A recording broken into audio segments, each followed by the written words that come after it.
Welcome to Fictional. Kali ini, kita akan membahas kisah nyata yang menegangkan dari seorang buronan nomor 1 Nazi di Norwegia. Seorang pria yang bertahan hidup selama 60 hari di tengah cuaca ekstrim, dikejar tanpa henti oleh pasukan Jerman, dan tetap berjuang demi kebebasan. Inilah kisah luar biasa dari The 12th Man.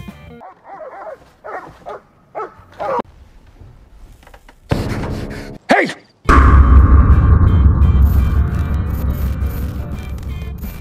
Pada Maret 1943, sebuah operasi rahasia bernama Martin Red dijalankan oleh 12 tentara Norwegia untuk melakukan sabotase terhadap pendudukan Nazi. Namun, operasi tersebut gagal setelah kelompok ini terdeteksi oleh pasukan Jerman.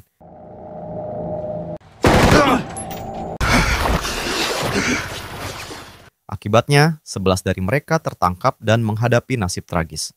Hanya satu orang yang berhasil melarikan diri, yaitu Jan Baalsrud.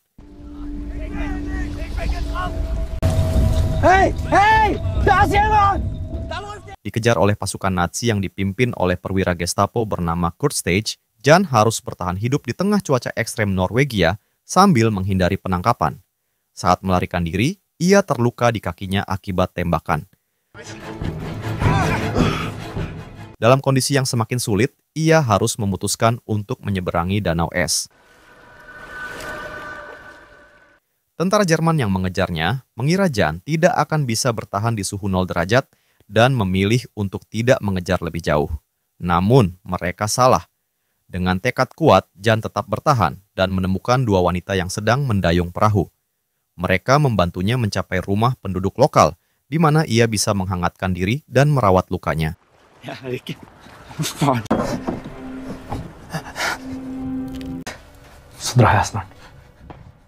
Dari sana, ia melanjutkan perjalanan menuju Tromsø dengan harapan bisa menyelamatkan teman-temannya yang tertangkap. Sementara itu, Kurt Stage memeriksa para tahanan dan menyadari bahwa Jan, anggota ke-12 dari operasi ini, masih belum tertangkap. Er sollten 12 sein. Wo ist der 12. Mann? Fjord reingejagt. Der ist nicht wieder hochgekommen. Und wo ist seine Leiche? Merasa tidak puas dengan alasan bawahannya yang menganggap Jan sudah tidak selamat, Kurt memerintahkan pencarian lebih lanjut, terutama di rumah-rumah penduduk yang memiliki keahlian medis. Gestapo mulai menggeledah rumah dokter dan bidan dengan harapan bisa menemukan jejak Jan. Dalam kondisi luka parah, Jan akhirnya tiba di rumah seorang bidan yang merawatnya secara darurat. Bidan itu menyarankan jalur yang lebih aman untuk menuju Tromsø agar terhindar dari pasukan Nazi. Benar saja, tidak lama setelah ia pergi, tentara Jerman datang melakukan penggeledahan. Beruntung, bidan tersebut tidak membocorkan keberadaan Jan. Sementara di Tromsø, Gestapo menemukan dokumen penting yang membuktikan operasi Martin Red. Mereka juga menangkap beberapa rekan Jan yang kemudian diinterogasi dengan harapan mendapatkan informasi mengenai keberadaan Jan. Namun, mereka tetap bungkam meskipun mendapat tekanan berat. Beberapa di antaranya akhirnya menghadapi hukuman yang tidak bisa dihindari. Jan terus bergerak menuju Swedia, satu-satunya tempat yang cukup aman baginya. Ia menerima bantuan dari berbagai penduduk lokal yang bersimpati terhadap perjuangannya. Salah satu peristiwa paling menegangkan terjadi saat ia harus melewati penjagaan ketat Nazi. Ia berpura-pura menjadi seorang warga biasa, namun keberuntungannya hampir habis saat seorang perwira Jerman melihat sesuatu yang mencurigakan. Dengan cepat, Jan melarikan diri dengan menggunakan ski, menuruni lereng bersalju dalam kejaran pasukan Nazi.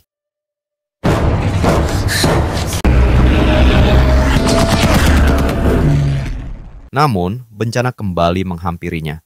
Salju longsor menelannya, menyebabkan ia terkubur sepenuhnya.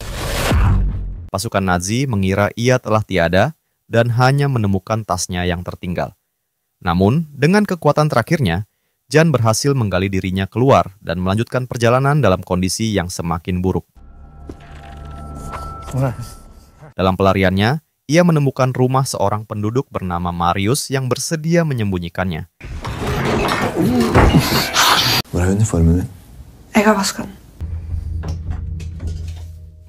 Di rumah itu, Jan menderita luka yang semakin memburuk akibat infeksi. Ia pun harus membuat keputusan sulit dengan menangani cederanya sendiri agar bisa bertahan lebih lama. Marius dan beberapa penduduk setempat memutuskan untuk membantu Jan menyeberangi perbatasan ke Swedia. Dengan kondisi tubuh yang semakin lemah, ia bersembunyi dalam sebuah gubuk kecil di tengah pegunungan yang tertutup salju. Suhu yang ekstrim membuatnya hampir kehilangan kesadaran, sementara persediaan makanan dan air semakin menipis. Selama beberapa hari, penduduk setempat secara diam-diam memberikan bantuan, menyelundupkan makanan dan perban untuk merawat lukanya.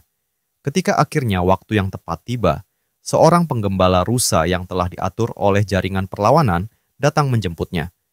Dengan mengenakan pakaian tebal dan menyamar sebagai pengembala, Jan menaiki kereta luncur yang ditarik oleh rusa untuk melintasi perbatasan yang dijaga ketat oleh tentara Nazi. Namun, perjalanan terakhir ini tidaklah mudah. Saat hampir mencapai perbatasan, Jan terjatuh dan keberadaannya hampir terungkap oleh pasukan Nazi.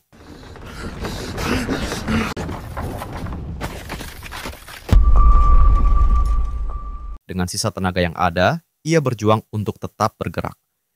Dalam situasi yang sangat kritis, sebuah keajaiban terjadi.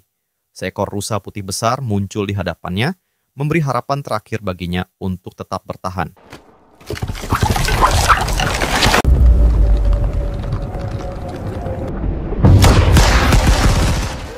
Akhirnya, setelah 60 hari bertahan dalam cuaca ekstrim, pengejaran tanpa henti, dan luka yang hampir membunuhnya, Jan berhasil mencapai perbatasan Swedia.